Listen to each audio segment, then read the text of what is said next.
Algo ocurre en lo más profundo de la Amazonia.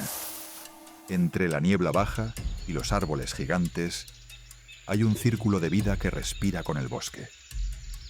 Visto desde fuera, parece una enorme estructura primitiva, casi como un nido de ramas y hojas.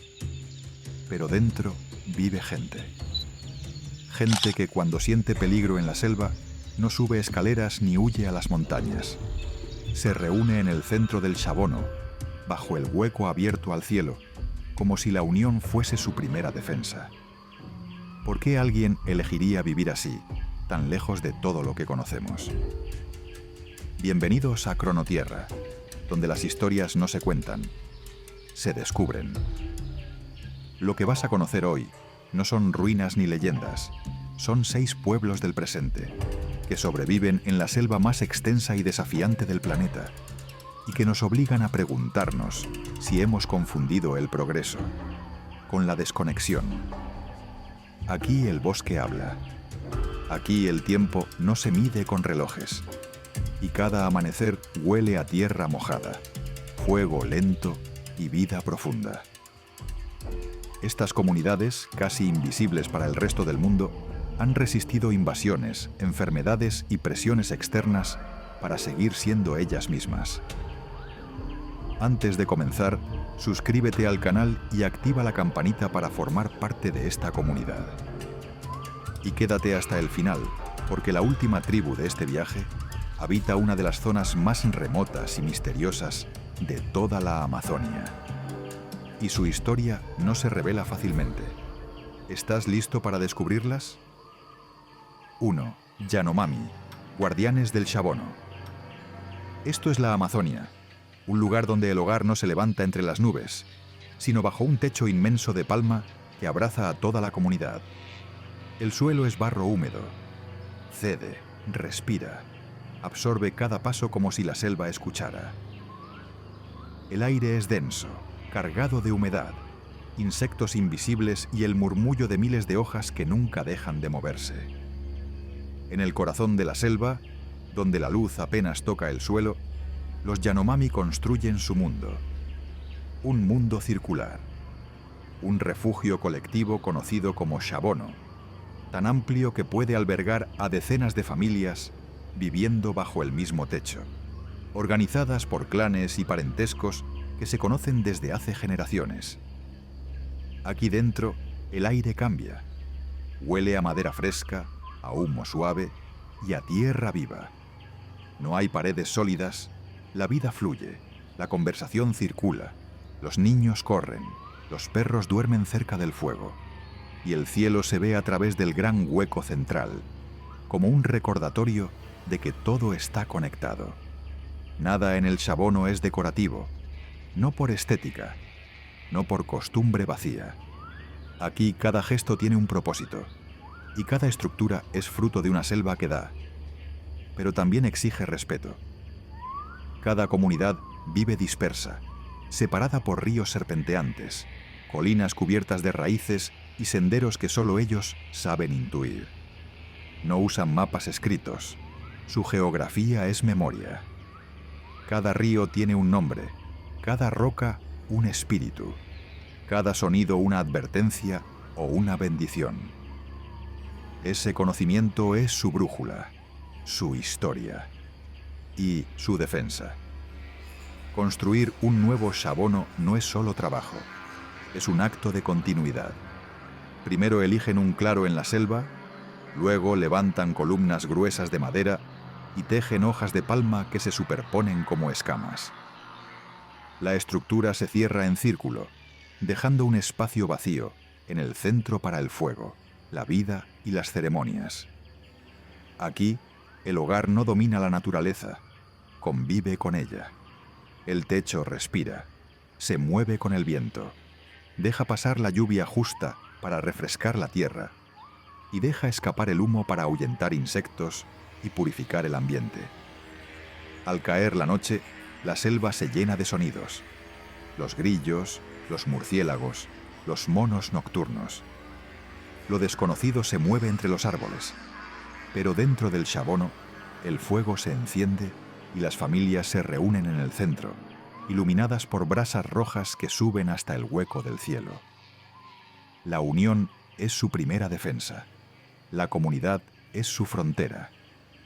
Durante años, algunos visitantes han llamado a los Yanomami atrasados o primitivos. Pero esa mirada externa ignora una verdad esencial. Lo suyo no es atraso, es adaptación. El Shabono no es pobreza, es estrategia, cultura, identidad. Desde dentro escuchan mejor el bosque. Desde dentro perciben antes el peligro. Y desde dentro observan cómo el mundo cambia, sin pedirles permiso. Para los Yanomami, la selva no es un recurso, es una persona, un ser vivo con el que se habla y se negocia. Creen que en los árboles y en los ríos habitan espíritus y que cuando la selva enferma, también enferma la comunidad. Por eso solo toman lo necesario: la madera justa, la palma adecuada, la caza suficiente para compartir. Cuando llegan forasteros con cámaras, botas y prisa, los Yanomami observan en silencio. No rechazan, pero tampoco celebran. Saben que cada mirada externa altera su equilibrio y que documentar su vida nunca es un acto neutro. ¿Qué piensas? ¿Son vulnerables? ¿O simplemente protegen un mundo que todavía guarda memoria? Más que un pueblo aislado, los Yanomami son una advertencia viviente. Nos recuerdan que el hogar no necesita cemento y que el progreso no siempre significa avanzar. A veces significa permanecer en equilibrio. Su arquitectura respira, se mueve y envejece con dignidad. Y su manera de vivir nos dice algo que el resto del mundo ha olvidado. Cuando dejamos de escuchar a la naturaleza, dejamos de entendernos a nosotros mismos. Del corazón circular del Shabono descendemos ahora hacia otra forma de resistencia, una que se expresa no en el hogar, sino en el cuerpo. Lo que viene a continuación no solo cambia el paisaje, cambia la forma de defenderlo. 2. Kayapó, los guerreros del bosque vivo. El aire se vuelve más húmedo y la luz más dorada. Allí, donde el sol atraviesa la selva como un hilo entre las hojas, vive un pueblo que defiende su territorio como si fuera una prolongación de su propio cuerpo. Los Kayapó, los guerreros del bosque vivo. En este paisaje inmenso, el suelo no es un obstáculo, sino un aliado. La lluvia cae con fuerza, pero cada gota alimenta un equilibrio que han construido durante siglos. Aquí, las aldeas se organizan alrededor de una gran plaza circular. Las casas se levantan sobre tierra firme, orientadas hacia un centro donde se toman decisiones, se celebran alianzas y se inicia toda ceremonia importante. Lo que a primera vista parece una vida simple es en realidad una estructura social precisa. Normas ancestrales, alianzas entre clanes, rituales que marcan cada etapa de la vida y compromisos que sostienen la cohesión del grupo. Su prosperidad no se mide en bienes ni en tierras individuales, sino en algo más profundo: la fortaleza del colectivo. La comunidad es riqueza. La unión es protección. Y la selva, su primera maestra. En el centro de cada aldea, la plaza es el corazón de todo. Allí, los hombres conversan, discuten estrategias de defensa, preparan fiesta o reparan adornos corporales hechos con fibras, semillas y pigmentos naturales. Sus tocados con plumas de guacamayo y aves del paraíso no son adornos, son símbolos de estatus, coraje y responsabilidad. Las mujeres, guardianas del conocimiento agrícola, cultivan mandioca, maíz, calabaza y plantas medicinales. Sus manos conocen cada semilla y cada estación. Saben cuándo la tierra está lista para recibir y cuándo debe descansar. El territorio Kayapó funciona como un organismo en equilibrio, donde cada camino, cada huerto y cada río cumple un papel. No existe frontera dibujada en un mapa. La frontera es el bosque mismo, y ellos lo conocen mejor que nadie. Pero los nuevos tiempos han llegado. En algunas aldeas ya hay escuelas, radios y contactos puntuales con el exterior. Los jóvenes viajan para estudiar, hablan portugués, regresan con ropa moderna o teléfonos, y aún así, al volver deben adaptarse a la norma antigua, escuchar a los mayores, respetar a los jefes, seguir los rituales y proteger la tierra. Entre tradición y novedad surge una pregunta que cruza todas las comunidades Kayapó. ¿Cómo adoptar herramientas nuevas sin perder aquello que da sentido a su mundo? ¿Y qué ocurre cuando el progreso trae una velocidad que esta selva nunca pidió? En sus ceremonias más importantes, los cuerpos se cubren con patrones geométricos de urucum rojo y genipapo negro. No es maquillaje, es lenguaje. Cada figura representa un clan, un linaje, un deber. Es un mapa silencioso que explica quién eres y qué papel ocupa tu familia dentro del pueblo. A lo lejos, los cantos comienzan a elevarse. La danza que sigue no admite espectadores. Todos participan. Los pasos avanzan en círculo, marcados por maracas y golpes de pie que parecen surgir de la propia tierra. Recuerdan que la música nació aquí, en el contacto entre piel y bosque, mucho antes que en cualquier instrumento moderno. Las últimas décadas han traído alianzas, amenazas y desafíos.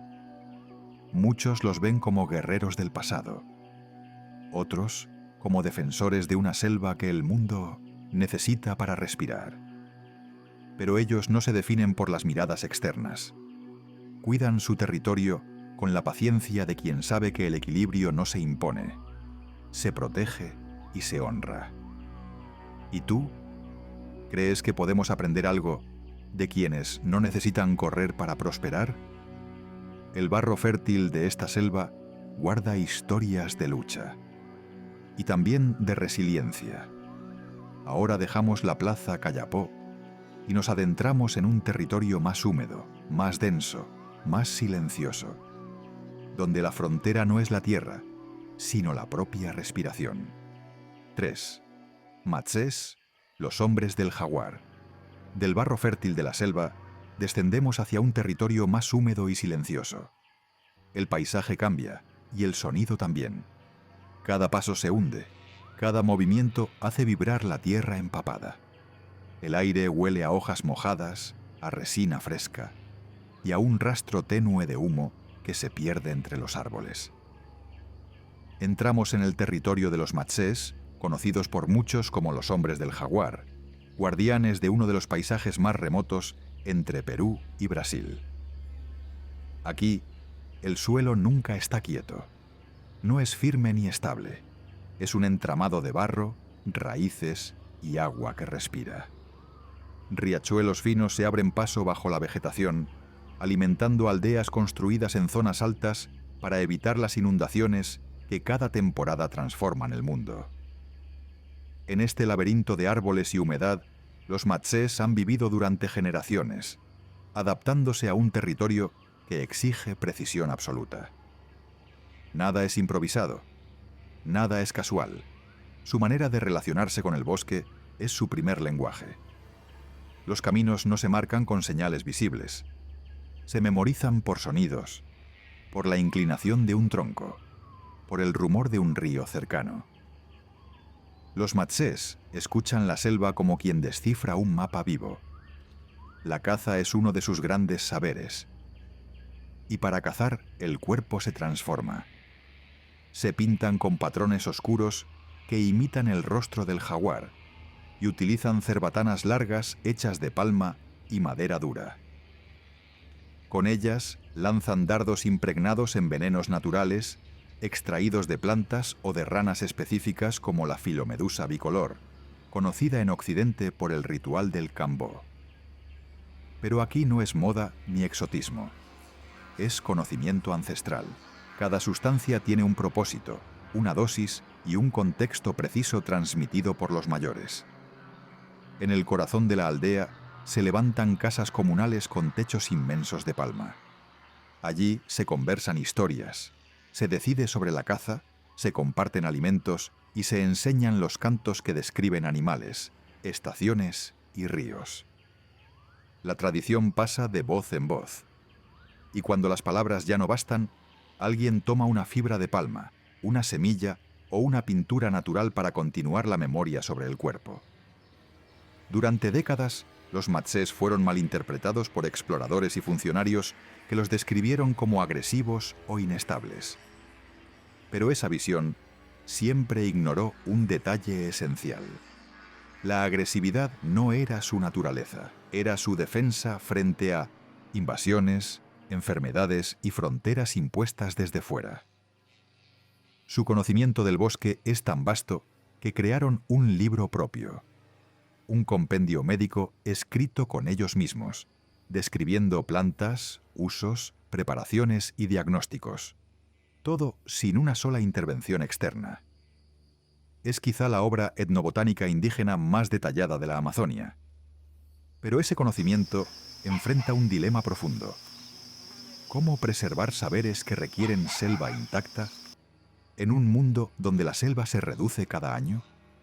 Las voces mayores lo dicen a menudo. Si el bosque muere, nosotros morimos con él. En las fiestas rituales, los hombres realizan danzas que imitan movimientos animales. El jaguar, la anaconda, el pecarí. No son disfraces, son enseñanzas. Cada gesto transmite cómo caza un animal, cómo se defiende, cómo se mueve el espíritu del bosque a través de su cuerpo.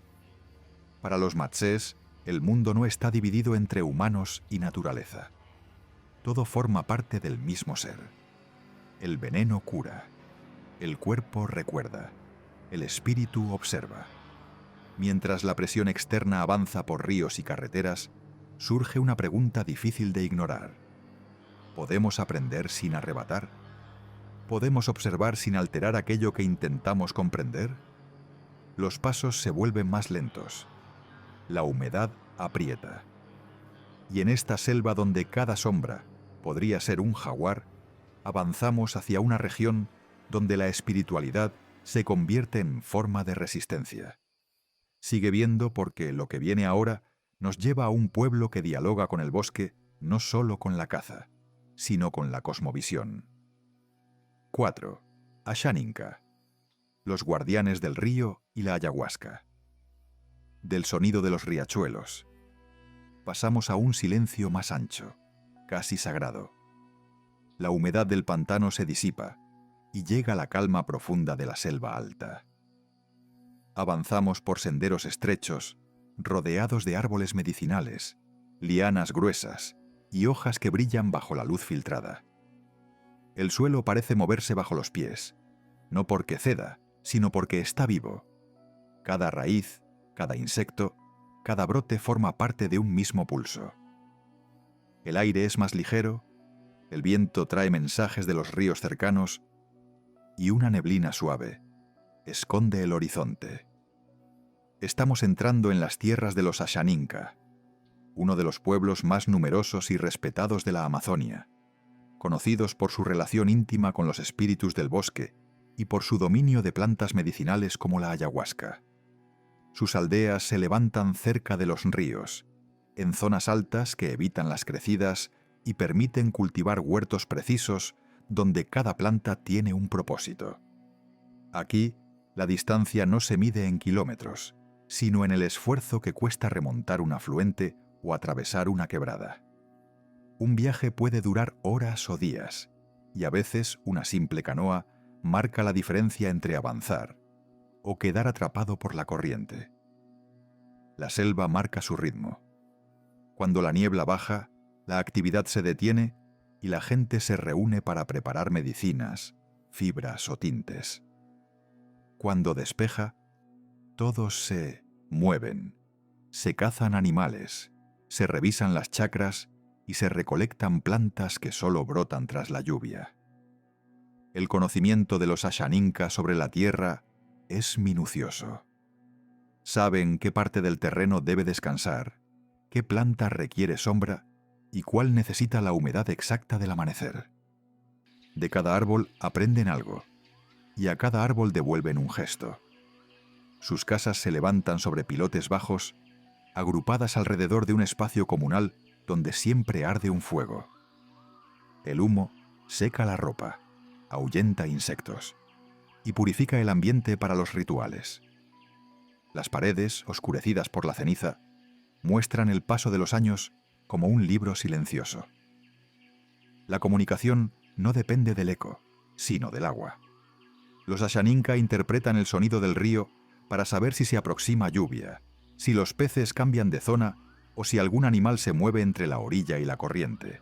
Creen que los espíritus del agua enseñan, acompañan y advierten. Cuando los jóvenes marchan a estudiar o trabajar, al regresar pasan por una ceremonia sencilla pero profunda.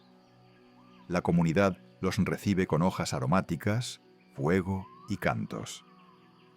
Es su forma de recordar que la ropa puede cambiar, pero la identidad no debe borrarse. Los Ashaninka siguen una regla antigua. Si tomas algo de la selva, aprende a cuidarlo. Por eso, después de recolectar una planta, dejan una ofrenda, una hoja, un pensamiento, una palabra. Para ellos, todo tiene espíritu y todo merece respeto. Vivimos en un mundo que se acelera sin medida. Ellos siguen midiendo el tiempo por el curso del agua y la fuerza de las piernas, por la luz que se filtra entre los árboles, por el sonido que hace la tierra cuando respira. Si sigues aquí, es porque esta historia te ha tocado. Si aún no lo has hecho, suscríbete y únete a esta comunidad para apoyar este viaje.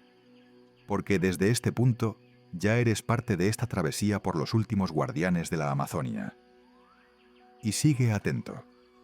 Cada minuto te acerca más a la tribu final, la más remota y enigmática de todo este recorrido.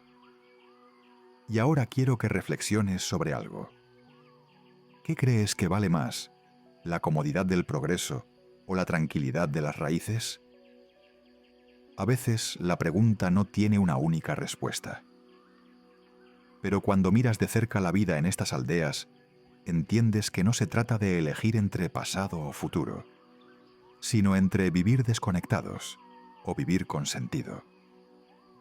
Del silencio del bosque, pasamos ahora al territorio donde el color y la cosmología se convierten en lenguaje, donde las máscaras representan mundos enteros y la tradición se pinta sobre la piel como memoria viva. 5. Ticuna. Los hijos de la anaconda celeste. La niebla se disuelve. Por primera vez en este viaje, el horizonte se abre sin árboles que lo oculten. La luz cae limpia sobre una franja verde que parece interminable. Los territorios de los Ticuna, uno de los pueblos más numerosos, simbólicos y antiguos de toda la Amazonia. Aquí, donde el río es tan amplio que parece un espejo en movimiento, los Ticuna viven en aldeas dispersas entre Brasil, Perú y Colombia. El agua es su camino, su alimento y su historia. Las familias se desplazan en canoas que avanzan despacio, siguiendo el curso de un río que nunca fluye igual. Su mundo no se organiza alrededor del fuego, sino del mito. Y el mito fundador de los Ticuna es uno de los más poderosos de la selva. El origen del pueblo en la anaconda celeste. Un espíritu que descendió desde el cielo y dio forma a los primeros seres humanos. Para ellos, cada curva del río, cada corriente, cada remanso es parte de ese cuerpo sagrado que sigue vivo bajo la superficie. Las aldeas se levantan sobre terrazas de tierra firme, elevadas para resistir las crecidas. Allí se conversa, se teje, se pinta y se decide. Las casas largas, hechas de madera y hojas de palma, son lugares donde la vida fluye sin interrupción entre generaciones. La cooperación es su ley más antigua. Cuando un ticuna construye una casa, todo el clan ayuda. Cuando llega la temporada de pesca, todos se organizan para guiar a los peces hacia redes colectivas o para lanzar dardos desde canoas silenciosas. Aquí, el yo nunca camina solo. El nosotros es lo que garantiza la supervivencia. Las ceremonias ticuna son un universo aparte. En su ritual más famoso, la fiesta de la pelazón, las jóvenes que alcanzan la madurez atraviesan un proceso simbólico en el que sus cuerpos son pintados con patrones geométricos negros hechos con jugo de jenipapo. Esos trazos no adornan, cuentan quiénes son, de dónde vienen y qué camino emprenderán. Los hombres también se transforman para las ceremonias. Llevan máscaras que representan animales sagrados: el tapir, el jaguar, el pez gigante, la anaconda. Cuando bailan, el espíritu del bosque parece moverse con ellos. El sonido de tambores y flautas se mezcla con el rumor del río, creando un paisaje sonoro que no se puede separar de la selva. Aunque el contacto con el exterior ha crecido en las últimas décadas, los ticuna han aprendido a filtrar el cambio. Utilizan ropa moderna, herramientas nuevas y hasta señales de radio, pero mantienen su arte, su lengua y sus rituales vivos, conscientes de que una cultura desaparece no cuando deja de luchar, sino cuando deja de recordar. Algunos ancianos lo explican con una frase simple: un pueblo sin mito es un árbol sin raíces. Y esa idea resume su forma de caminar por el mundo, entre la tradición que les sostiene y las presiones que llegan por los ríos. Mientras el sol se esconde, las máscaras cuelgan para secarse, las pinturas se lavan en el agua tibia y el humo de los fogones sube como un rezo antiguo. Desde aquí, el Amazonas parece un mundo suspendido entre dos tiempos: el de los espíritus y el del futuro que avanza sin detenerse. Los ticuna han entendido algo que muchos olvidamos: sobrevivir no es dominar la selva, sino escucharla.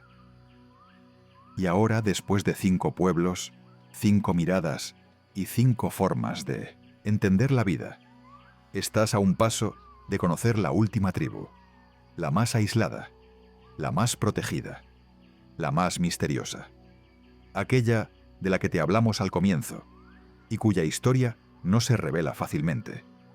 Prepárate. Lo que viene ahora no solo cambia el rumbo del documental, cambia la forma en que entendemos el aislamiento en plena Amazonia. 6. Corubo. El pueblo del silencio profundo. La luz cambia. El sonido también. La selva, que hasta ahora nos había acompañado con cantos y murmullos constantes, se vuelve más densa, más espesa, más difícil de descifrar. Estamos entrando en una de las regiones más inaccesibles del planeta, el Valle del Javari, una frontera natural de ríos enmarañados, pantanos, copas que nunca dejan pasar la luz, y territorios donde todavía habitan pueblos que han decidido no ser vistos. Entre ellos, los Corubo son quizá los más enigmáticos. A diferencia de otros pueblos amazónicos, no construyen grandes aldeas abiertas. Viven en grupos pequeños, móviles, rodeados por una selva tan húmeda y cerrada que un paso mal dado puede llevarte al barro hasta la cintura. Sus casas son refugios temporales hechos con hojas de palma y estructuras simples, diseñadas para moverse cuando el bosque lo decide. Aquí, el aislamiento no es una forma de pasado, es una forma de defensa. Los Corubo han sufrido invasiones, enfermedades y pérdidas por contactos forzados en el pasado. Por eso, su estrategia es clara: evitar caminos, evitar encuentros, evitar todo lo que no provenga del bosque. Hablan un idioma del que apenas se conocen fragmentos. Sus rutas solo las entienden ellos. Sus herramientas, hechas de madera dura y fibras vegetales, resuenan con una eficiencia que no necesita metal. Los Corubo cazan con porras gruesas y flechas cortas. Pescan en arroyos pequeños y recolectan frutos que solo crecen en zonas donde la humedad toca el 100%. Cada decisión es cálculo. Cada movimiento es supervivencia. Muchos los llaman la tribu del silencio. Y no porque no hablen, sino porque su presencia es casi imposible de escuchar en la selva. Se desplazan sin dejar rastro. Observan sin ser vistos. Conocen cada sonido del bosque. Y reconocen cuando uno no pertenece a él. Para ellos, el mundo exterior es un territorio lleno de riesgos invisibles. Virus, violencia, fronteras impuestas, carreteras que avanzan sin preguntar. Por eso eligen lo que muchos consideran imposible en pleno siglo XXI. Seguir siendo un pueblo que se protege del mundo permaneciendo dentro del bosque. Aún así, los Korubo no son un misterio romántico ni una atracción desconocida. Son una comunidad real que se defiende porque debe hacerlo. Porque su historia reciente les enseñó que el contacto puede destruir en días lo que tardó siglos en construirse. Y tú, que has llegado hasta este punto, estás viendo algo que muy pocos llegan a comprender. Que el aislamiento no siempre es fragilidad. A veces es la forma más extrema de resiliencia. Los Korubo nos obligan a preguntarnos algo incómodo. ¿Quién está realmente aislado? ¿El pueblo que vive dentro del bosque? ¿O la sociedad que vive lejos de la naturaleza y ha olvidado cómo escucharla? La tarde cae sobre el Yabari. El sol se filtra en fragmentos a través de hojas inmensas. El aire se vuelve naranja. Y el bosque respira como un gigante dormido. Aquí termina el recorrido por las 6 tribus. Pero no su significado. Aún queda algo por revelar. Si sientes que este viaje no debería terminar aquí, déjalo en los comentarios. Segunda parte.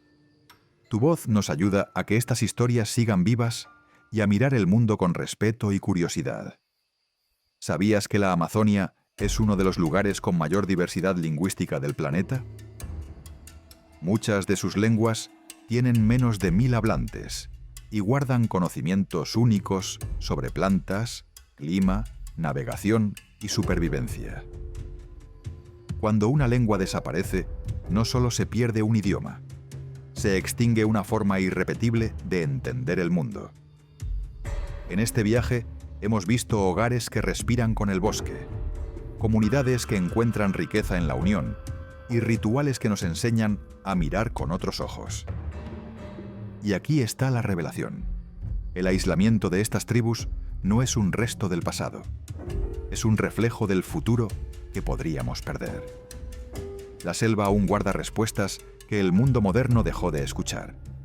La desconexión no está en ellos, está en nosotros. Estas culturas no sobreviven a pesar del bosque, sino gracias a él. Y en su distancia aparente, conservan algo que olvidamos: el vínculo con la tierra, la memoria, la pertenencia. Tras conocer a estas 6 tribus, una verdad es imposible de ignorar. Ninguna está atrasada. A veces, lo que se queda atrás es nuestra forma de mirar. Olvidamos detenernos. Olvidamos escuchar lo que la tierra todavía quiere contarnos. Y ahora te pregunto a ti, ¿qué crees que vale más? ¿Avanzar sin mirar atrás o proteger aquello que nos sostiene? Déjanos tu reflexión en los comentarios. Gracias por acompañarnos en este documental. Deseamos que lo aprendido hoy te ofrezca una nueva mirada y enriquezca tu forma de entender la historia. Si quieres seguir explorando con nosotros y aún no lo has hecho, suscríbete al canal y activa la campanita para estar al tanto de los próximos episodios. Y recuerda, cada viaje comienza con una mirada atenta. Nos vemos en el próximo destino.